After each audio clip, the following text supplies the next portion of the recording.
He once asked me to stop joking about cheating, but when his birthday came around, I couldn't help myself. It's strange how the cake I thought would make him laugh ended up completely ignored. Looking back now, I should have known better. At the time, though, I genuinely couldn't understand why he couldn't just laugh it off like he always had. My name's Sai. I'm 28. This story takes us 3 years into my marriage with Donovan. Donovan was good. It's too good. Maybe the kind of good that feels almost unreal if you use the chaos. Patient, attentive, gentle in ways that were comforting but also unfamiliar. He'd make me breakfast on Sundays, leave little notes in my bag, remember anniversaries I forget, and love me with steady warmth that didn't ask for anything in return. And me, I was a sarcastic one, the teaser, the person who made jokes about everything even when I shouldn't have. I thought humor was how people stayed close. I believed that if you couldn't laugh together, maybe you weren't truly in love. Slowly, I didn't notice how my laughter had started leaving tiny cuts, scars that didn't bleed at first but still hurt. It started small. At dinner with friends, I said, if I ever cheat, it'll be because Donovan takes an hour to pick a movie. Everyone laughed. I thought it was harmless, but under the table, he pulled his hand away from mine. At a family barbecue, someone asked if I'd ever cheat. I joked only if someone richer and hotter shows up at the yacht. More laughter, more silence from him. Afterward, he took me aside, calm and composed.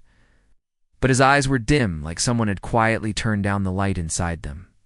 "Study," he said softly. "Please don't make jokes about cheating anymore. I know you think it's funny, but it hurts." I promised to stop. I really did. But I didn't grasp the way to what he was asking. To me, they were just words. To him, they were cracks and something sacred. When his birthday arrived, he didn't ask for much. Just dinner at home. His favorite cake. My attention.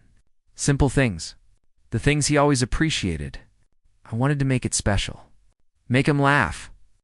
I ordered his favorite chocolate cake and had the baker add a tiny sugar version of me kissing another man with "Hope you don't catch me cheating" written in icing. The baker hesitated. "Are you sure?" she asked. I laughed. "It's an inside joke," I said confidently. That evening, he came home with flowers, kissed my forehead and smiled. That quiet smile that always made me feel safe. We had dinner, talk about small things. He laughed when I teased him about the food being too salty. Everything felt easy again. Then I brought out the cake. I expected laughter, but he didn't react. He just stared at it, quiet, until the air between us fell heavy. When he finally spoke, his voice was soft, but the hurt beneath it was unmistakable. "I asked you not to do this again," he said.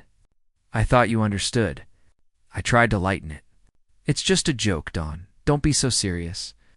He stood slowly. "I never leaving mine. You don't respect me." Sigh. "Not really.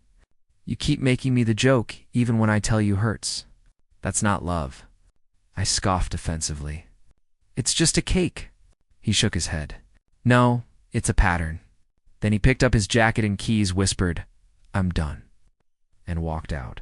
The cake sat there untouched. Perfect frosting. Terrible meaning. At first, I was angry.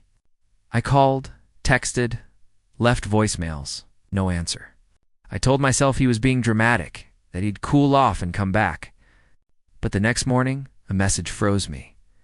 "I'm staying at Mark's for a while. Don't worry about me. Just think about how long you made me feel like a joke." That hit harder than I expected. For the first time, I really saw it.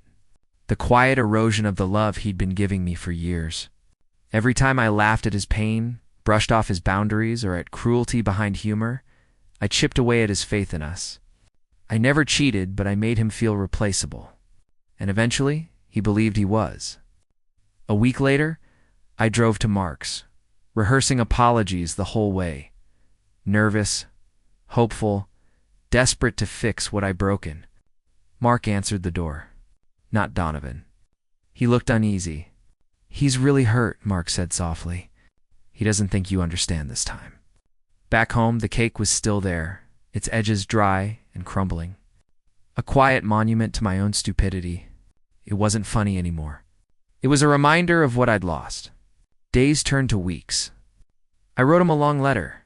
No jokes, no deflection, just honesty. I admitted I had been immature, that I hid behind sarcasm because I didn't know how to be vulnerable. I told him he deserved someone who honored his feelings instead of making fun of them. He never replied. 6 months later, a single message arrived. I never wanted to stop loving you. You just made it too hard to stay. Now he's with someone else. Kind, soft-spoken, gentle, the things I wasn't. I see photos sometimes. He looks happy, and I hope she never jokes about leaving him because I finally understand. Some people don't walk away because they stop caring. They leave because they've cared too long, and they can't bear to keep being hurt. When someone tells you your words wound them, listen. Not everyone shouts when in pain. Some quietly gather the pieces of their heart, close the door, and never come.